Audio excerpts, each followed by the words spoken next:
Hi hello ನಮಸ್ಕಾರ ಎಲ್ಲರಿಗೂ. ಎಲ್ಲರೂ ಹೇಗಿದ್ದೀರಾ? ಇಲ್ಲಿ ನೋಡಿ, ಪರ್ಫೆಕ್ಟ್ ಗೋಲ್ಡನ್ ದೋಸೆ ಹಾಗೆ ಟ್ಯಾಂಗಿ ಆನಿಯನ್ ಕರಿ ಹೇಗೆ ಮಾಡೋಣ ಅಂತ ನೋಡೋಣವಾ? ನಿಮಗೆ ಎಷ್ಟು ಬೇಕೋ ಅಷ್ಟು ಸೈಜಿಂದು ಪಾತ್ರೆ ತೊಗೊಳ್ಳಿ. ಅದಕ್ಕೆ ಗೋಧಿ ಹಿಟ್ಟು 2 ಕಪ್ಪು, ಆಮೇಲೆ ಅಕ್ಕಿ ಹಿಟ್ಟು 1 ಕಪ್ಪು, ಜೋಳದ ಹಿಟ್ಟು ಸಹಿತ 1 ಕಪ್ಪು. ಇದೆಲ್ಲ ತಗೊಂಡು ಚೆನ್ನಾಗಿ ನೀರು ಹಾಕ್ಕೊಂಡು 2 ಗ್ಲಾಸು ಮಿಕ್ಸ್ ಮಾಡ್ಕೊಳ್ಳಿ. ಫುಲ್ಲು ಒಂಚೂರು ಗಂಟು ಇರಬಾರ್ದು, ಆ ಥರ ಮಿಕ್ಸ್ ಮಾಡ್ಕೊಳ್ಳಿ. ನೀವು ಕೈಲಾದರೂ ಮಿಕ್ಸ್ ಮಾಡ್ಕೊಳ್ಳಿ, ಇಲ್ಲ ಈ ಥರ ಬರುತ್ತಲ್ವ ಅದರಲ್ಲಾದರೂ ಮಿಕ್ಸ್ ಮಾಡ್ಕೊಳ್ಳಿ. ಇಲ್ಲಿ ಮತ್ತೆ ತಿರ್ಗಾ 1 ಗ್ಲಾಸ್ ಹಾಕ್ಕೋತಿದ್ದೀನಿ. ಫಸ್ಟ್ 1 ಗ್ಲಾಸು, ಆಮೇಲೆ ಇನ್ನೊಂದು ಗ್ಲಾಸು ನೀರು ಹಾಕ್ಕೊಂಡು ಚೆನ್ನಾಗಿ ಮಿಕ್ಸ್ ಮಾಡ್ಕೊತಾ ಇದ್ದೀನಿ. ಇದೇ ಥರ ಮಿಕ್ಸ್ ಮಾಡ್ಕೊಳ್ಳಿ ಫಸ್ಟು.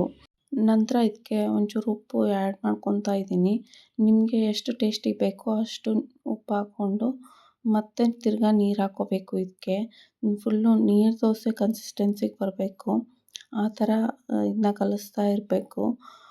ಇದು ನೋಡಿ, ಈ ಥರ ಫುಲ್ಲು ಒಂಚೂರು ಗಂಟಿಲ್ಲದೆ ಕಲಿಸ್ಕೊಳ್ಳಿ.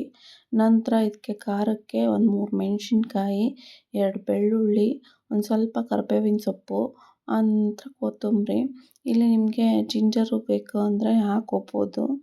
ಆಮೇಲೆ ಅದನ್ನ ಪೇಸ್ಟ್ ತಗೊಂಡು ಕ್ಲೀನಾಗಿ ಪೇಸ್ಟ್ ಮಾಡ್ಕೊಳ್ಳಿ. ಆನಂತರ ಆ ಪೇಸ್ಟ್ನ ಈ ದೋಸೆಗೆ ಹಿಟ್ಟಿಗೆ ಹಾಕ್ಕೊಂಡು ಚೆನ್ನಾಗಿ ಕಲಿಸ್ಕೊಳ್ಳಿ.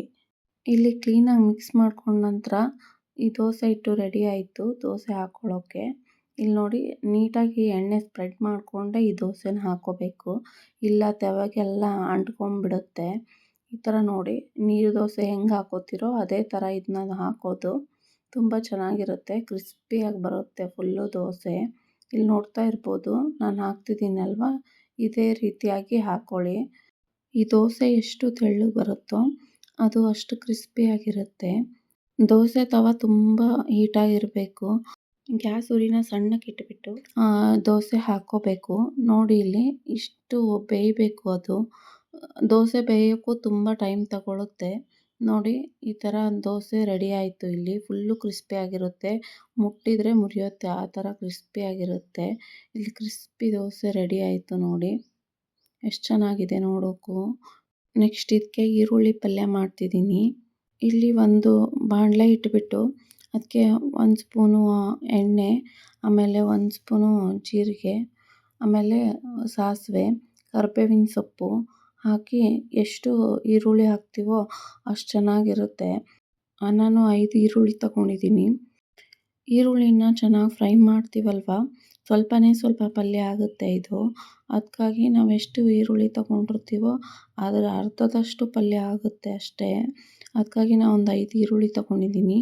ಇಲ್ಲಿ ಅರಿಶಿನ, ಉಪ್ಪು, ಖಾರ, ಹಾಗೆ ಹುಚ್ಚೆಳ್ಳು ಪೌಡ್ರು, ಆನಂತರ ಬೆಲ್ಲ ಹಾಕ್ಕೊಂಡು ಚೆನ್ನಾಗಿ ಮಿಕ್ಸ್ ಮಾಡ್ಕೊಳ್ಳಿ. ಅದು ಪಲ್ಯಕ್ಕೆಲ್ಲ ಮಸಾಲೆ ಏನು ಹಾಕಿರ್ತೀವೋ ಅದೆಲ್ಲ ಅಂಟ್ಕೋಬೇಕು, ಆ ಥರ ಮಿಕ್ಸ್ ಮಾಡಿ. ಆಮೇಲೆ ಈರುಳ್ಳಿನೂ ಚೆನ್ನಾಗಿ ಫ್ರೈ ಆಗಬೇಕು. ಅದು ಇಲ್ಲಾಂದರೆ ಬಾಯಿಯಲ್ಲಿ ಹಸಿದೇ ಸಿಕ್ಬಿಡುತ್ತೆ. ಅದಕ್ಕಾಗಿ ಎಲ್ಲ ಫ್ರೈ ಮಾಡಿಕೊಂಡು ಒಂದು 3 ನಿಮಿಷ ಮುಚ್ಚಿ ಇಡಿ. ಆನಂತರ ಕೊತ್ತಂಬರಿ ಸೊಪ್ಪು ಹಾಕಿ ಚೆನ್ನಾಗಿರುತ್ತೆ ಪಲ್ಯ. ಇದು ಮಾಡ್ಕೊಂಡು ನೋಡಿ. ನೆಕ್ಸ್ಟು ಗ್ಯಾಸ್ ಆಫ್ ಮಾಡಿ ಸರ್ವ್ ಮಾಡ್ಕೊಳ್ಳಿ. ಈ ಈರುಳ್ಳಿ ಪಲ್ಯ ಹಾಗೆ ಇದು ದೋಸೆ ತುಂಬ ಚೆನ್ನಾಗಿರುತ್ತೆ, ಕ್ರಿಸ್ಪಿಯಾಗಿರುತ್ತೆ ದೋಸೆ. ಈರುಳ್ಳಿ ಪಲ್ಯ ತುಂಬ ಚೆನ್ನಾಗಿರುತ್ತೆ, ಸ್ವೀಟಾಗಿ, ಖಾರವಾಗಿ ಎಷ್ಟು ಚೆನ್ನಾಗಿರುತ್ತೆ. ಮಾಡ್ಕೊಂಡು ನೋಡಿ ಒಂದು ಸಾರಿ ಆದರೂ. ಇದು ಬೆಳಗಿನ ತಿಂಡಿಗೆ ಮಾಡೋಕ್ಕೆ ತುಂಬ ಚೆನ್ನಾಗಿರುತ್ತೆ, ಹಾಗೆಯೇ ಬೇಗನೂ ಮಾಡ್ಬೋದು. ಹಿಟ್ಟು ರೆಡಿ ಮಾಡ್ಕೊಂಡ್ಬಿಟ್ರೆ. ದೋಸೆ ಪಲ್ಯ ಮಾಡಿ ನೋಡಿ, ಕಮೆಂಟ್ ಮಾಡಿ ಹೇಗಿತ್ತು ಅಂತ. ನೆಕ್ಸ್ಟ್ ಇನ್ನೊಂದು ರೆಸಿಪಿಯಿಂದ ಸಿಗ್ತೀನಿ. ಬಾಯ್ ಬಾಯ್.